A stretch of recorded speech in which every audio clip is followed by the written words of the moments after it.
Welcome back to Literary Listening Library. Today, we continue our journey through The Time Machine by H.G. Wells, exploring the next chapter of this groundbreaking sci-fi adventure. Let's dive in and see where time takes us next. 2. The Machine. The thing the time traveler held in his hand was a glittering metallic framework, scarcely larger than a small clock, and very delicately made. There was ivory in it, and some transparent crystalline substance. And now I must be explicit, for this that follows, unless his explanation is to be accepted, is an absolutely unaccountable thing. He took one of the small octagonal tables that were scattered about the room, and set it in front of the fire, with two legs on the hearthrug. On this table he placed the mechanism. Then he drew up a chair and sat down. The only other object on the table was a small shaded lamp, the bright light of which fell upon the model. There were also perhaps a dozen candles about, 2 in brass candlesticks upon the mantel and several in sconces, so that the room was brilliantly illuminated. I sat in a low armchair nearest the fire, and I drew this forward so as to be almost between the time traveler and the fireplace. Philby sat behind him, looking over his shoulder. The medical man and the provincial mayor watched him in profile from the right, the psychologist from the left. The very young man stood behind the psychologist. We were all on the alert. It appears incredible to me that any kind of trick, however subtly conceived and however adroitly done, could have been played upon us under these conditions. The time traveler looked at us, and then at the mechanism. "Well?" said the psychologist. "This little affair," said the time traveler, resting his elbows upon the table and pressing his hands together above the apparatus, "is only a model. It is my plan for a machine to travel through time. You will notice that it looks singularly askew, and that there is an odd twinkling appearance about this bar, as though it was in some way unreal." He pointed to the part with his finger. "Also, here is one little white lever, and here is another." The medical man got up out of his chair and peered into the thing. "It's beautifully made," he said. "It took 2 years to make," retorted the time traveler. Then, when we had all imitated the action of the medical man, he said, "Now I want you clearly to understand that this lever, being pressed over, sends the machine gliding into the future, and this other reverses the motion. This saddle represents the seat of a time traveler. Presently I am going to press the lever, and off the machine will go. It will vanish, pass into future time, and disappear. Have a good look at the thing. Look at the table too, and satisfy yourselves there is no trickery. I don't want to waste this model, and then be told I'm a quack." There was a minute's pause perhaps. The psychologist seemed about to speak to me, but changed his mind. Then the time traveler put forth his finger towards the lever. "No," he said suddenly. "Lend me your hand." And turning to the psychologist, he took that individual's hand in his own and told him to put out his forefinger, so that it was the psychologist himself who sent forth the model time machine on its interminable voyage. We all saw the lever turn. I am absolutely certain there was no trickery. There was a breath of wind,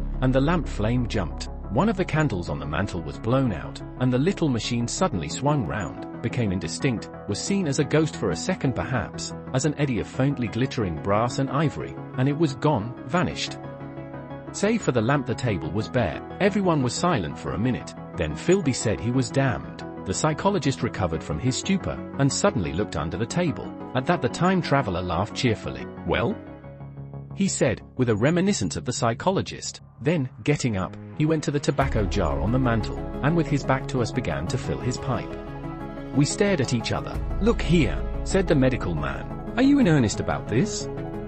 Do you seriously believe that that machine has traveled into time?" "Certainly," said the time traveler, stooping to light a spill at the fire. Then he turned, lighting his pipe, to look at the psychologist's face. The psychologist, to show that he was not unhinged, helped himself to a cigar and tried to light it uncut. "What is more, I have a big machine nearly finished in there," he indicated the laboratory, "and when that is put together I mean to have a journey on my own account." "You mean to say that that machine has traveled into the future?"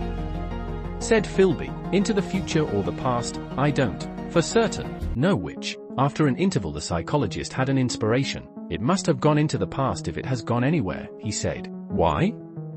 said the time traveler. "Because I presume that it has not moved in space, and if it traveled into the future it would still be here all this time, since it must have traveled through this time." "But," said I, "if it traveled into the past it would have been visible when we came first into this room, and last Thursday when we were here, and the Thursday before that, and so forth." "Serious objections," remarked the provincial mayor, with an air of impartiality, turning towards the time traveler. "Not a bit," said the time traveler, and, to the psychologist, "You think you can explain that?" It's presentation below the threshold, you know, diluted presentation. Of course, said the psychologist, and reassured us. That's a simple point of psychology. I should have thought of it. It's plain enough, and helps the paradox delightfully. We cannot see it, nor can we appreciate this machine, any more than we can the spoke of a wheel spinning, or a bullet flying through the air. If it is traveling through time 50 times or 100 times faster than we are, if it gets through a minute while we get through a second, the impression it creates will of course be only 1/50th or 100th of what it would make if it were not traveling in time.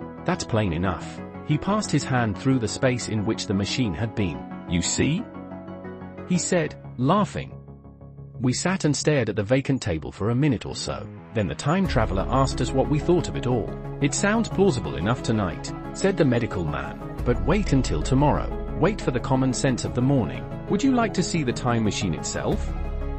Asked the time traveler, and therewith, taking the lamp in his hand, he led the way down the long, drafty corridor to his laboratory. I remember vividly the flickering light, his queer, broad head in silhouette, the dance of the shadows, how we all followed him, puzzled but incredulous, and how there in the laboratory we beheld a larger edition of the little mechanism which we had seen vanish from before our eyes. Parts were of nickel, parts of ivory, parts had certainly been filed or sawn out of rock crystal. The thing was generally complete, but the twisted crystalline bars lay unfinished upon the bench beside some sheets of drawings, and I took one up for a better look at it. Quartz it seemed to be. Look here, said the medical man. Are you perfectly serious?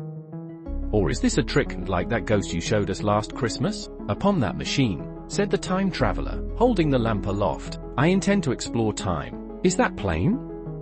I was never more serious in my life. None of us quite knew how to take it. I caught Philby's eye over the shoulder of the medical man, and he winked at me solemnly.